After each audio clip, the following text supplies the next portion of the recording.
ನನ್ನ ಜೊತೆ ಇರುವಂತಹ ಒಬ್ರು ವ್ಯಕ್ತಿ ಬಗ್ಗೆ ಹೇಳಕ್ಕೆ ಪದಗಳೇ ಸಾಲಲ್ಲ. ಇವರ ಹೊಳಪು ಚಿನ್ನದಂತಹ ಹೊಳಪು, ಕಣ್ಣಿನ ಕಾಡಿಗೆ ಕೆಂಪು, ಇವರ ಮಾತಲ್ಲಿದೆ ಇಂಪು.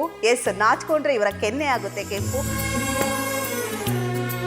ತಪ್ಪು ಮಾಡಿದ್ರೆ ಬೈತಾರೆ ಮಮ್ಮಿ. ಎಸ್, ಇವತ್ತು ನಮ್ಮ ಜೊತೆ ಇದ್ದಾರೆ ಯಶಸ್ವಿನಿ ಕೆ ಸ್ವಾಮಿ ಅವರು.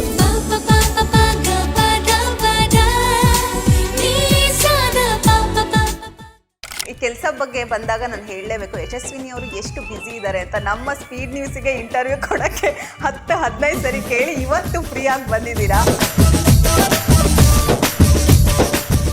2026 ಅಲ್ಲಿ ಏನೆಲ್ಲ ರೆವಲ್ಯೂಷನ್ ಪ್ಲಾನ್ ಮಾಡ್ಕೊಂಡಿದ್ದೀರಾ? ಟ್ರಿಪ್ ಅಷ್ಟೇ ನನ್ನ ತಲೆ.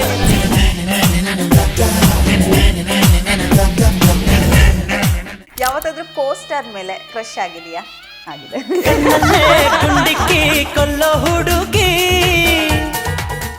ಯಾವತ್ತಾದ್ರೂ ಮನೆ ಬಿಟ್ಟು ಓಡೋಗ್ಬಿಡೋಣ ಅನ್ಸಿದೆಯಾ? ಓ, ಯಾವಾಗ್ಲೂ ಅನ್ಸುತ್ತೆ. ಮನಸ್ಸಿನ ಆಳದ ಸ್ಪೀಚ್ ಕೇಳೆ ಮನದರಸಿನಿ ಶಕ್ತಿ. ನನಗೆ ಝೀ ಕನ್ನಡ ಒಂದು ದೊಡ್ಡ ಬ್ರೇಕ್ನ ಕೊಟ್ಟು, ಸೊ ಭರ್ಜರಿ ಬ್ಯಾಚುಲರ್ಸ್ ಮೂಲಕ ನನ್ನನ್ನು ಅವ್ರು ಇಂಟ್ರೊಡ್ಯೂಸ್ ಮಾಡ್ತೀನಿ.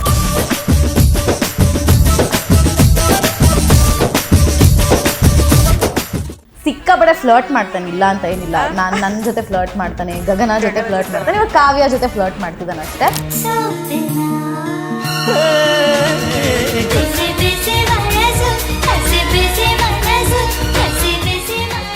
ಹಾಯ್, ಹೆಲೋ, ನಮಸ್ಕಾರ. ನೀವು ನೋಡ್ತಾ ಇದ್ರ ಸ್ಪೀಡ್ ನ್ಯೂಸ್ನ ವಿಶೇಷ ಕಾರ್ಯಕ್ರಮ. ನಾನು ಐಶ್ವರ್ಯಗೌಡ. ಎಸ್, ನನ್ನ ಜೊತೆ ಇರುವಂತಹ ಒಬ್ರು ವ್ಯಕ್ತಿ ಬಗ್ಗೆ ಹೇಳಕ್ಕೆ ಪದಗಳೇ ಸಾಲಲ್ಲ. ಇವರು ಕನ್ನಡ ಇಂಡಸ್ಟ್ರಿ ಅಲ್ಲದೆ ತೆಲುಗು ಇಂಡಸ್ಟ್ರಿಯಲ್ಲೂ ಹೆಸರು ಮಾಡಿರುವಂಥವ್ರು. ಎಷ್ಟೋ ಸೀರಿಯಲ್ ಸಿನಿಮಾಗಳಲ್ಲಿ ಆ್ಯಕ್ಟ್ ಮಾಡಿ ತನ್ನದೇ ಆದ ಚಾಪುಣ್ಯತೆಯನ್ನು ಮೂಡಿಸಿರುವಂತಹವರು. ಇವ್ರ ಬಗ್ಗೆ ಇನ್ನಷ್ಟು ಏನಾದರೂ ಒಂದು ಲೈನಲ್ಲಿ ಹೇಳಬೇಕು ಅಂದರೆ, ಇವರ ಬಣ್ಣವನ್ನು ಹೊಗಳ್ಬೇಕು ಅನ್ನುವಂಥದ್ದು. ಈ ಹಿಂದೆ ಆಗಿರ್ಬೋದು ಎಷ್ಟೋ ಸೀರಿಯಲ್ಗಳಲ್ಲಿ ಆ್ಯಕ್ಟ್ ಮಾಡಿದ್ರು. ಇವರ ಒಂದು ಪಾತ್ರವನ್ನು ಎಷ್ಟೋ ಜನರು ಮೆಚ್ಕೊಂಡಿರುವಂಥದ್ದು. ಇವರ ಹೊಳಪು ಚಿನ್ನದಂತಹ ಹೊಳಪು, ಕಣ್ಣಿನ ಕಾಡಿಗೆ ಕೆಂಪು, ಇವರ ಮಾತಲ್ಲಿದೆ ಇಂಪು. ಎಸ್, ನಾಚ್ಕೊಂಡ್ರೆ ಇವರ ಕೆನ್ನೆ ಆಗುತ್ತೆ ಕೆಂಪು. ತಪ್ಪು ಮಾಡಿದರೆ ಬೈತಾರೆ ಮಮ್ಮಿ. ಎಸ್, ಇವತ್ತು ನಮ್ಮ ಜೊತೆ ಇದ್ದಾರೆ ಯಶಸ್ವಿನಿ ಕೆ ಸ್ವಾಮಿ ಅವರು. ಎಸ್, ಅವ್ರನ್ನೇ ಕಾರ್ಯಕ್ರಮಕ್ಕೆ ಸ್ವಾಗತ ಮಾಡೋಣ. ಮ್ಯಾಮ್, ಮೊದಲನೇದಾಗಿ ನಮಸ್ತೆ, ಹೇಗಿದ್ದೀರಾ? ನಾನು ಚೆನ್ನಾಗಿದ್ದೀನಿ, ನೀವು ಹೇಗಿದ್ದೀರಾ? ನಾನು ಕೂಡ ತುಂಬ ಚೆನ್ನಾಗಿದ್ದೀನಿ. ಮೊದಲನೇದಾಗಿ ಕೇಳಬೇಕು ಅಂದರೆ, ಹೇಗೆ ನಡೀತಾ ಇದೆ ವರ್ಕ್ ಅನ್ನುವಂಥದ್ದು? ಕೆಲಸ ದೇವ್ರ ದಯೆಯಿಂದ ನಿಜವಾಗ್ಲೂ ಚೆನ್ನಾಗಿ ನಡೀತಾ ಇದೆ. ಎಸ್, ನಾನು ಕೇಳ್ಪಟ್ಟೆ ಈಗ ಕನ್ನಡ ಇಂಡಸ್ಟ್ರಿ ಅಲ್ಲದೆ ತೆಲುಗು ಇಂಡಸ್ಟ್ರಿಯಲ್ಲೂ ಕೂಡ ತುಂಬಾ ಚಾಪುಣ್ಯತೆ ಮೂಡಿಸಿದ್ದೀರಾ ಅನ್ನುವಂಥದ್ದು. ಇಲ್ಲಿ ಫ್ಯಾನ್ ಫಾಲೋವರ್ಸ್ಗಳನ್ನ ಒಂದಷ್ಟು ಗಳಿಸಿದ್ರಿ. ಈಗ ತೆಲುಗು ಇಂಡಸ್ಟ್ರಿಯಲ್ಲಿ ಅತಿ ಹೆಚ್ಚು ಫ್ಯಾನ್ ಫಾಲೋವರ್ಸ್ ಆಗಿದ್ದಾರೆ ಅಂತ ಕೇಳ್ಪಟ್ಟೆ, ಹೌದಾ? ಆ್ಯಕ್ಚುಲಿ ನನಗದು ನಿಜವಾಗ್ಲೂ ಗೊತ್ತಿರಲಿಲ್ಲ. ಯಾಕಂದರೆ ಅಲ್ಲಿ ಹೋದರೆ ಬರೀ ಕೆಲಸನೇ ಆಗೋಗುತ್ತೆ. ಅಂದರೆ ಬೆಳಿಗ್ಗೆ ಹೋಗ್ತೀನಿ, ಅರ್ಲಿ ಮಾರ್ನಿಂಗ್ ಫ್ಲೈಟ್ ಹೋಗ್ತೀನಿ, ಡೈರೆಕ್ಟ್ ಲೊಕೇಶನ್ಗೆ ಹೋಗ್ತೀವಿ, ಶೂಟ್ ಮಾಡ್ತೀವಿ. ಲಾಸ್ಟ್ ಡೇ ಶೂಟ್ ಮುಗಿಸ್ತೀನಿ, ಲೇಟ್ ನೈಟ್ ಫ್ಲೈಟ್ ತೊಗೊಂಡು ಮನೆಗೆ ಬರ್ತೀನಿ. ಸೊ ಹೊರಗಡೆ ಯಾವತ್ತೂ ಹೋಗೇ ಇಲ್ಲ. ಸೊ ಹೋದ್ವಾರ ನಾವು ರಾಜಮಂಡ್ರಿಲಿರೋ ಅಮಲಾಪುರಂಗೆ ಹೋಗಿ ಶೂಟ್ ಮಾಡಿದಾಗ ಕಂಪ್ಲೀಟ್ ಹಳ್ಳಿಗಳಲ್ಲಿ ಶೂಟ್ ಮಾಡಿದ್ದು, ಔಟ್ಡೋರ್ ಶೂಟ್ಸ್ ಮಾಡಿದ್ದು. ಅಷ್ಟು ಜನ ಬಂದು ಮಾತಾಡಿಸ್ತಾರೆ, ಅಷ್ಟು ಜನ ನಮ್ಮ ಸೀರಿಯಲ್ ನೋಡ್ತಿದ್ದಾರೆ ಅಂತ ನಿಜವಾಗ್ಲೂ ಗೊತ್ತಿರಲಿಲ್ಲ. ರೇಟಿಂಗ್ ಎಲ್ಲ ನಿಜವಾಗ್ಲೂ ಚೆನ್ನಾಗಿದೆ.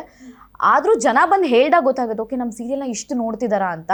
ಕೆಲಸ ಮಾಡೋರೆಲ್ಲ ಕೆಲಸನ ಬಿಟ್ಟು ಬಂದು ನಿಮ್ಮ ಸೀರಿಯಲ್ನ ಮಿಸ್ ಮಾಡ್ದಂಗೆ ನೋಡ್ತೀವಿ ಅಂತ ಅಂದಾಗ ಗೊತ್ತಾಗಿದ್ದು ನಿಜವಾಗ್ಲೂ ಆ ಜನ ಸೀರಿಯಲ್ ನೋಡ್ತಿದ್ದಾರೆ ಅಂತ.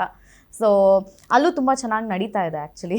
ಎಸ್, ಈ ಕೆಲಸ ಬಗ್ಗೆ ಬಂದಾಗ ನಾನು ಹೇಳಲೇಬೇಕು, ಯಶಸ್ವಿನಿ ಅವರು ಎಷ್ಟು ಬ್ಯುಸಿ ಇದ್ದಾರೆ ಅಂತ. ನಮ್ಮ ಸ್ಪೀಡ್ ನ್ಯೂಸಿಗೆ ಇಂಟರ್ವ್ಯೂ ಕೊಡೋಕ್ಕೆ 10-15 ಸರಿ ಕೇಳಿ ಇವತ್ತು ಫ್ರೀಯಾಗಿ ಬಂದಿದ್ದೀರಾ.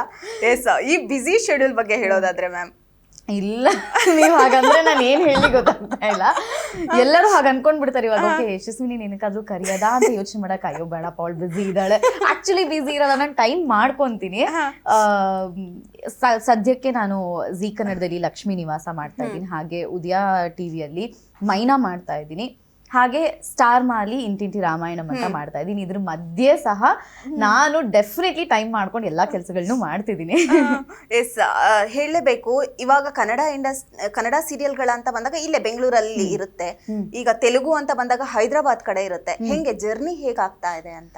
ಅಂದರೆ ನಾನು ತುಂಬಾನೇ ಎಂಜಾಯ್ ಮಾಡ್ತಾ ಇದ್ದೀನಿ ಆ್ಯಕ್ಚುಲಿ ಜರ್ನಿನ. ಯಾಕಂದರೆ ಇಲ್ಲೇ ಒಂದು ಪ್ಯಾಟರ್ನ್ ಇರುತ್ತೆ ನಮಗೆ, ಆ್ಯಕ್ಟಿಂಗ್ ಪ್ಯಾಟರ್ನೇ ಇಲ್ಲಿ ಡಿಫ್ರೆಂಟು. ಇಲ್ಲಿ ನಾವು ಲೈವಲ್ಲಿ ಹೇಳ್ತೀವಿ ನಮ್ಮ ಡೈಲಾಗ್ಗಳನ್ನ, ಅಲ್ಲಿ ನಾವು ಪ್ರಾಂಪ್ಟ್ ತೊಗೊಂಡು ಹೇಳ್ತೀವಿ. ಯಾಕಂದರೆ ಅಲ್ಲಿ ಆ ಪ್ಯಾಟರ್ನ್ ಇರೋದು ಆ್ಯಕ್ಚುಲಿ.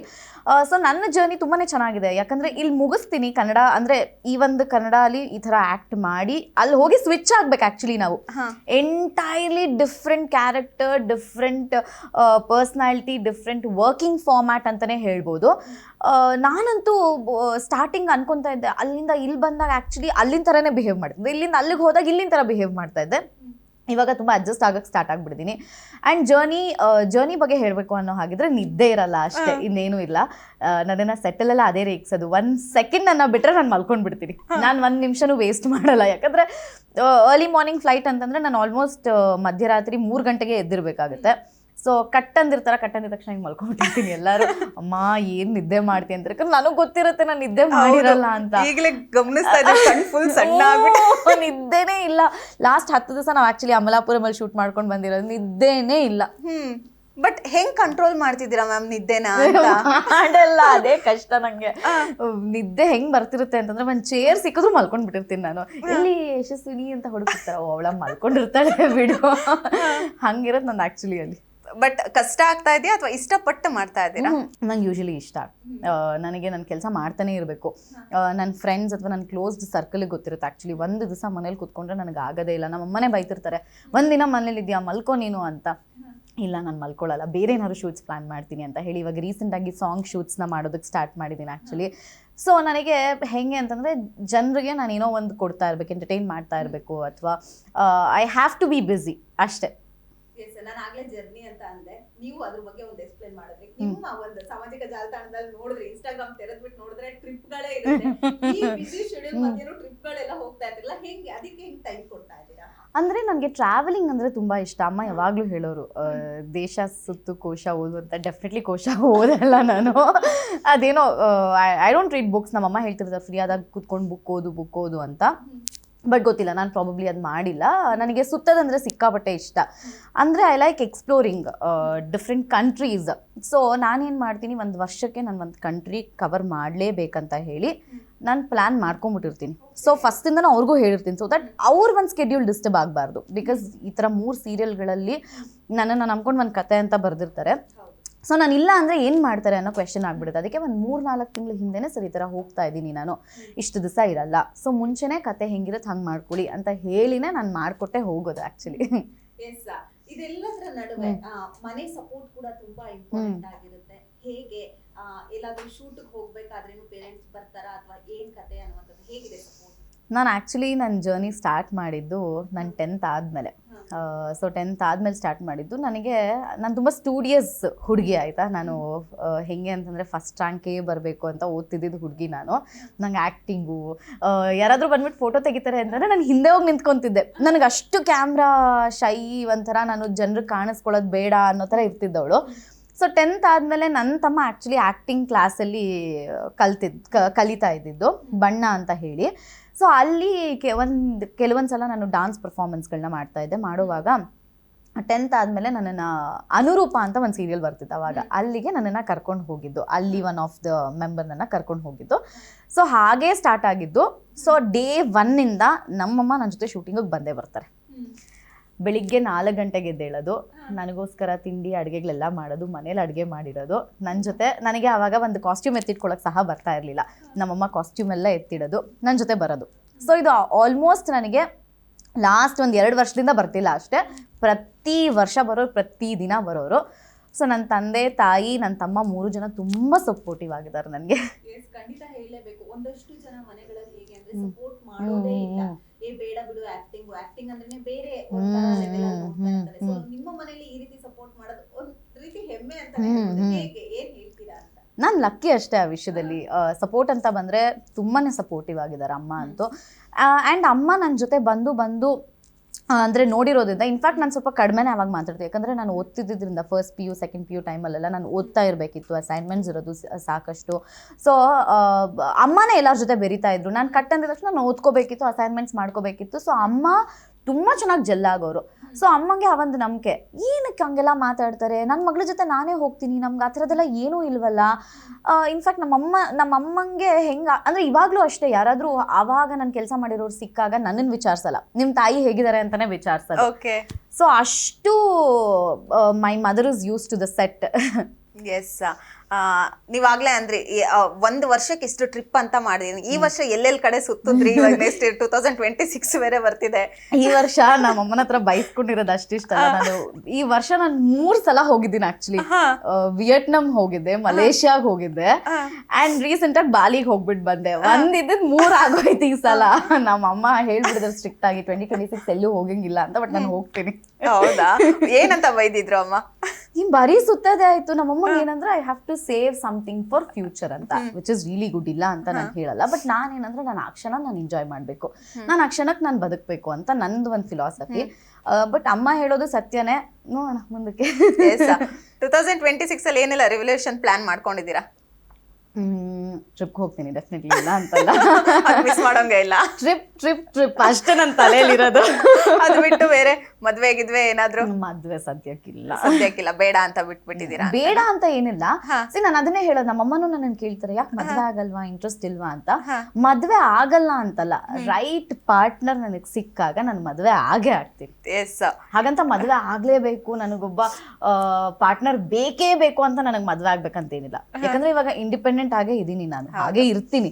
ನನಗೆ ರೈಟ್ ಪಾರ್ಟ್ನರ್, ನಾನು ಆ ಪಾರ್ಟ್ನರ್ನ ಮೀಟ್ ಮಾಡಿದಾಗ ನನ್ಗೆ ಅವ್ನ ಜೊತೆ ಇರ್ಲೇಬೇಕು ಅಂತ ನನ್ನ ಲೈಫ್ ಲಾಂಗ್ ಅನ್ನಿಸ್ದಾಗ ನಾನು ಇರ್ತೀರಾ ಅಂತೀರಾ? ಎಸ್. ಎಷ್ಟೋ ಜನಕ್ಕೆ ನೀವ್ ಯಾವ್ದಾದ್ರು ಇನ್ಸ್ಟಾಗ್ರಾಮ್ ಅಲ್ಲಿ ಪೋಸ್ಟ್ ಮಾಡಿದಾಗ ಯಶಸ್ವಿನಿ ಗೌಡ ಅವರ ಹುಡುಗ ಯಾವ ರೀತಿ ಇರ್ಬೇಕು ಅಂತ ಫಸ್ಟ್ ಆಫ್ ಆಲ್ ನಾನು ಯಶಸ್ವಿನಿ ಗೌಡನೇ ಯಶಸ್ವಿನಿ ಕೇಸ್ ಇಲ್ಲ. ಆಕ್ಚುಲಿ ನಾನು ಇದನ್ನ ಹೇಳಲೇಬೇಕು. ಎಲ್ಲಾ ಕಡೆ ಯಶಸ್ವಿನಿ ಗೌಡ ನನ್ನ ಫ್ರೆಂಡ್ಸ್ ನನ್ನ ರೇಕ್ಸ್ ಸ್ಟಾರ್ಟ್ ಮಾಡ್ಬಿಟ್ಟಿದ್ದಾರೆ. ಯಶಸ್ವಿನಿ ಗೌಡ ಬಾರೇ ಇಲ್ಲಿ ಅಂತ. ಇಲ್ಲ, ಅದು ಕನ್ಫ್ಯೂಸ್ ಆಗ್ಬಿಡುತ್ತೆ. ಸಾರಿ, ನೋ ಪ್ರಾಬ್ಲಮ್. ಓಕೆ. ಅದೇ ಹೇಗಿರ್ಬೇಕು ಅಂತ ಹೇಳ್ತಾರಲ್ಲ, ಯಾವ ರೀತಿ ಇರ್ಬೇಕು ನಿಮಗೆ ಅಂತ? ನಾನ್ ಮದ್ವೆ ಆಗ್ಬೇಕಾಗಿ ಅಥವಾ ನಾನ್ ಇಷ್ಟಪಡುವಂತ ಹುಡುಗನ. Actually I am a giver, ಆಯ್ತಾ? ಎಲ್ಲರೂ ಅದನ್ನೇ ಹೇಳ್ತಾರೆ. ನೀವ್ ನನಗ್ ಒಂದ್ ರೋಸ್ ಕೊಡಿ, I will give you an entire garden. ನಾನು ಆ ತರ ಒಂದ್ ಹುಡುಗಿ. ಆಕ್ಚುಲಿ ನನಗೊಂದು ಯಾವ ತರ ಇರ್ಬೇಕು ನನಗೆ ಗೊತ್ತಿಲ್ಲ. ನನಗೊಂದು ನೋಡಿದ ತಕ್ಷಣ ಅವ್ನು ನನಗೆ ಇಷ್ಟ ಆಗ್ಬೇಕಷ್ಟೇ. ನನ್ನನ್ನು ಅರ್ಥ ಮಾಡ್ಕೋಬೇಕು ಅಂಡ್ ನನ್ನ ಕೆರಿಯರ್ಗೆ ಸಪೋರ್ಟ್ ಮಾಡಬೇಕು.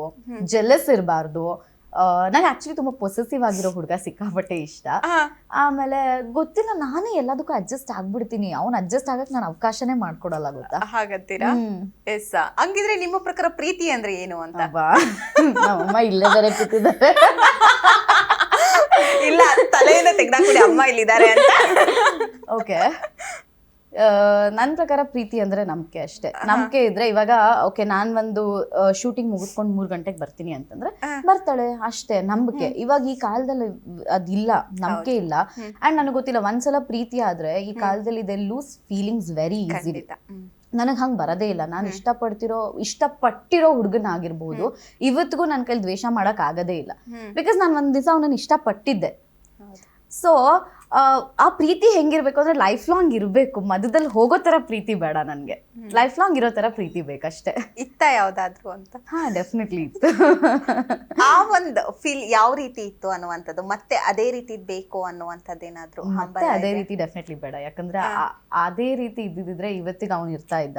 ಅವತ್ತು ಅವ್ನು ಇಲ್ದೇ ಇರೋ ಕಾರಣಕ್ಕೆ ನಂಗೆ ಅದೇ ರೀತಿ ಪ್ರೀತಿ ಬೇಡ. ಎಸ್. ಕೆಲವೊಂದೊಂದು ಘಟನೆಗಳು ಇವೇನ್ ನಾವಾಗಿರ್ಬೋದು, ಈ ಒಂದು ಇದ್ರಲ್ಲೇ ನೋಡ್ತಾ ಇದ್ದಾಗ ಎಸ್ ಈಗ ಹೀಗಿದ್ದಿದ್ರೆ ಚೆನ್ನಾಗಿರೋದಲ್ವಾ, ಹಾಗಿದ್ದಿದ್ರೆ ಚೆನ್ನಾಗಿರೋದ್ವಲ್ಲ ಅಂತ ಅನ್ಸುತ್ತೆ. ಸೊ ನಿಮಗೇನಾದ್ರೂ ಅನ್ಸಿದ್ಯಾ ರೀತಿ? ಡೆಫಿನೆಟ್ಲಿ ಅನ್ಸುತ್ತೆ. ಅಂದ್ರೆ ನಮ್ಮ ಫ್ಲಾಸ್ನ ನಾವು ಕರೆಕ್ಟ್ ಮಾಡ್ಕೊಂಡಿದ್ರೆ ಚೆನ್ನಾಗಿರೋದಲ್ವಾ, ಅಥವಾ ಟ್ರೈ ಕೊಟ್ಟಿದ್ರೆ. ಈ ಕಾಲದಲ್ಲಿ ಟ್ರೈಯೇ ಕೊಡಲ್ಲ. ಹೌದು, ಐ ಡೋಂಟ್ ನೋ ಈ ಜನ್ರೇಷನ್ ಹಾಗೇನಾ ಏನು ಅಂತ. ನಾನು ತುಂಬಾ ಕಡೆ ಮಾತಾಡಿ ನನ್ನ ಫ್ರೆಂಡ್ಸ್ ಹತ್ರ ಎಲ್ಲ ಡಿಸ್ಕಸ್ ಮಾಡಿದಾಗ ಗೊತ್ತಾಗುತ್ತೆ. ಇವಾಗ ಹುಡುಗಿರು ತುಂಬಾ ಟ್ರೈ ಕೊಡ್ತಾರೆ, ಹುಡುಗರು ಗಿವ್ ಅಪ್ ಮಾಡ್ಬಿಡ್ತಾರೆ. ಹುಡುಗರಿಗೆ ಭಯ ಶುರುವಾಗ್ಬಿಟ್ಟಿದ್ಯೋ ಏನೋ ಗೊತ್ತಿಲ್ಲ, ಕಮಿಟ್ಮೆಂಟ್ ಕೊಡಕ್ಕೆ ರೆಡಿ ಇರಲ್ಲ ಹುಡುಗರು ಇವಾಗ. ನಾನು ಎಷ್ಟೊಂದ್ಸಲ ಅನ್ಕೊಂತೀನಿ, ಅಯ್ಯೋ ಯಾಕೆ ಈ ಥರ ಆಗ್ಬಿಟ್ಟಿದ್ದಾರೆ, ಹುಡುಗರು ಒಂಚೂರು ಟ್ರೈ ಕೊಟ್ರೆ ಚೆನ್ನಾಗಿರುತ್ತಲ್ವಾ, ಅಥವಾ ಹಾಗಿದ್ದಿದ್ರೆ ಚೆನ್ನಾಗಿರೋದಲ್ವಾ ಅಂತ ಡೆಫಿನೆಟ್ಲಿ ಅನ್ಸುತ್ತೆ. ಗೊತ್ತಿಲ್ಲ, ಹುಡುಗರು ಇವಾಗ ಟ್ರೈ ಕೊಡಕ್ ರೆಡಿನೇ ಇಲ್ಲ ಯಾವುದೇ ಒಂದು ರಿಲೇಶನ್ಶಿಪ್ಗೂ. ಅದ್ ಖಂಡಿತವಾಗ್ಲು ನಾನು ಕಂಡಂತೆ ಗೊತ್ತಿಲ್ಲ. ಹೌದು ಅಲ್ವಾ, ತುಂಬಾ ಚೇಂಜ್ ಆಗ್ಬಿಡುತ್ತೆ ಜನರೇಷನ್ ಇವಾಗ. ಆಕ್ಚುಲಿ ಹುಡುಗಿರೇ ಟ್ರೈ ಕೊಡ್ತಿದ್ದಾರೆ, ಹುಡುಗಿ ರೆಡಿ ಇದ್ದಾರೆ ಕಮಿಟ್ಮೆಂಟ್ ಕೊಡಕ್, ನಾನ್ ನೋಡ್ಕೊಂತೀನಿ ಅಂತ ಹೇಳ್ತಾರೆ. ಹುಡುಗರು ರೆಡಿ ಇರಲ್ಲ, ಇವಾಗ ರೆಡಿ ಇಲ್ಲ ಯಾರು ಕೂಡ. ಒಬ್ರು ಇಲ್ಲ ನೋಡೋಣ, ಮುಂದಕ್ಕೆ ನೋಡೋಣ, ಚಾನ್ಸ್ ಇಲ್ಲ. ಹೌದು, ಅಂದ್ರೆ just go with the flow ಅಂತಾರೆ. ಏನಕ್ಕೆ ಹೇಳ್ಬೇಕು ಗೋ ವಿತ್ ದ ಫ್ಲೋ ಅಂತ? ನಾನೇನ್ ಗೋ ವಿತ್ ದ ಫ್ಲೋ ಅನ್ನಕ್ ನಾನೇನು ಅಲ್ಲಿ? ಎಸ್. ಇದೆಲ್ಲದರ ನಡುವೆ ತೆಲುಗು ಸೀರಿಯಲ್ ಆಗಿರ್ಬೋದು, ಕನ್ನಡ ಸೀರಿಯಲ್ ಆಗಿರ್ಬೋದು, ಇದನ್ನ ಬಿಟ್ಟು ರಿಯಾಲಿಟಿ ಶೋಗಳಲ್ಲೇ ಯಶಸ್ವಿನಿ ಅವರು ಕಾಣಿಸ್ಕೊತಾ ಇರೋದು ಜಾಸ್ತಿ. ಈ ಹಿಂದೆ ಕೂಡ ಹೇಗಿತ್ತು ಆ ರಿಯಾಲಿಟಿ ಶೋಗಳು? ಭರ್ಜರಿ ಬ್ಯಾಚಲರ್ಸ್ ಆಗಿರ್ಬೋದು, ಮಿನಿ ಬಿಗ್ ಬಾಸ್ ಸೀಸನ್ ಆಗಿರ್ಬೋದು, ಹೇಗಿತ್ತು ಅನ್ನೋದು? ಆಕ್ಚುಲಿ ಫಸ್ಟ್ ನಾನು ಹೋಗಿದ್ದೆ ಮಿನಿ ಬಿಗ್ ಬಾಸ್ಗೆ. ಮಂಗಳಗೌರಿ ಮದ್ವೆ ಅಂತ ಸೀರಿಯಲ್ ಮಾಡ್ತಾ ಇದ್ದೆ. ಅವಾಗ ನನ್ನನ್ನ ಮಿನಿ ಬಿಗ್ ಬಾಸ್ಗೆ ಕಳ್ಸಿದ್ರು. ನಾನು ಅವಾಗ ನಾನು ತುಂಬಾ ಮಾತಾಡ್ತಿರ್ಲಿಲ್ಲ ಅನ್ನೋದಕ್ಕಿಂತ ನನಗೆ ಹೇಗ್ ಮಾತಾಡೋದು ಅಥವಾ ಹೇಗ್ ಜನರ ಜೊತೆ ಇಂಟ್ರಾಕ್ಟ್ ಮಾಡೋದು, ಬೆರೆಯೋದು ಗೊತ್ತಿರ್ಲಿಲ್ಲ. ಆ ಟೈಮಲ್ಲಿ ನಾನು ಹೋಗಿದ್ದು. So mini Bigg Boss platform ಅಲ್ಲಿ ನನ್ನನ್ನ ನಾನು ಕಂಡ್ಕೊಳಕ್ ಆಗ್ಲೇ ಇಲ್ಲ. And it was a very short period, 7 days ಅಷ್ಟೇ ಅದಾಗಿದ್ದು. ಸೊ ಅವಾಗ ಅಷ್ಟೇನು ಗೊತ್ತಾಗ್ಲಿಲ್ಲ ಜನಕ್ಕೆ. ಅದಾದ್ಮೇಲೆ ನನಗೆ ಝೀ ಕನ್ನಡ ಒಂದು ದೊಡ್ಡ ಬ್ರೇಕ್ನ ಕೊಡ್ತು. ಸೊ ಭರ್ಜರಿ ಬ್ಯಾಚಲರ್ಸ್ ಮೂಲಕ ನನ್ನನ್ನ ಅವ್ರು ಇಂಟ್ರೊಡ್ಯೂಸ್ ಮಾಡಿಸಿದ್ರು definitely. So huge break. Mangalagowri ಮದುವೆಯಲ್ಲಿ ಸ್ನೇಹ ಪಾತ್ರವಾಗಿ ಕಾಣಿಸ್ಕೊಂಡಿದೆ. ಹೊರಗಡೆ ಹೋದಾಗೆಲ್ಲ ಜನ ಸ್ನೇಹ ಅಂತ ಮಾತಾಡ್ತಿದ್ರು. ಬಟ್ ಝೀ ಕನ್ನಡ ಯಶಸ್ವಿನಿ ಇದ್ದಾಳೆ ಅಂತ ತೋರಿಸ್ಕೊಡ್ತು. ಖಂಡಿತ. ಹೇಳಲೇಬೇಕು, ಒಂದಷ್ಟು ಪಾತ್ರಗಳಾಗಿರ್ಬೋದು, ಈ ಹಿಂದೆ ಆಗಿರ್ಬೋದು, ನಮ್ಮನ್ನ ನಾವು ಗುರ್ತಿಸ್ಕೊಳಕ್ಕಾಗಲ್ಲ. ಆ ಪಾತ್ರಕ್ಕೆ ಮಾತ್ರ ಸೀಮಿತವಾಗಿರ್ತೀವಿ. ಈ ಒಂದು ರಿಯಾಲಿಟಿ ಶೋಗಳು ನಾವೇನು ಅನ್ನೋದನ್ನ ತೋರ್ಪಡಿಸುತ್ತೆ. ಸೊ ಹೇಗ್ ಬಂತು ಆಪರ್ಚುನಿಟಿ, ಏನ್ ಕತೆ ಅಂತ? ಅದೇ ನಾನು ಮಂಗಳಗೌರಿ ಮದ್ವೆ ಆಗಿದ ತಕ್ಷಣ ವಾಟ್ ನೆಕ್ಸ್ಟ್ ಅನ್ನೋದು ಡೆಫಿನೆಟ್ಲಿ ಇತ್ತು. ಬಟ್ ನನಗೆ ರಶ್ ಮಾಡಕ್ ಇಷ್ಟ ಇರಲಿಲ್ಲ. ಪಾತ್ರನ ಚೂಸ್ ಮಾಡ್ಕೊಂಡೇ ಮಾಡೋಣ ಅನ್ನೋದು ಇತ್ತು. ಮಂಗಳಗೌರಿ ಮದುವೆ ಆದ್ಮೇಲೆ ದುಬೈಗೆ ಹೋದೆ. ಆಕ್ಚುಲಿ ದುಬೈಯಿಂದ ಬಂದ್ಮೇಲೆ ಕಾಶ್ಮೀರ್ಗೆ ಹೋದೆ ಇಮಿಡಿಯೇಟ್ ಆಗಿ. ಸೊ ನಮ್ಮಮ್ಮ ಏನು ಟ್ರಿಪ್ಪೇ ಮಾಡ್ತಾ ಇದ್ದೆ, ಕೆಲಸ ಮಾಡಲ್ಲ ಅಂತ. ಮಾಡ್ತೀನಿ, ಸ್ವಲ್ಪ ವೆಯ್ಟ್ ಮಾಡೋಣ ಅನ್ನೋ ಟೈಮಲ್ಲಿ ನನಗೆ ಝೀ ಕನ್ನಡ ಇಂದ ಕಾಲ್ ಬರುತ್ತೆ.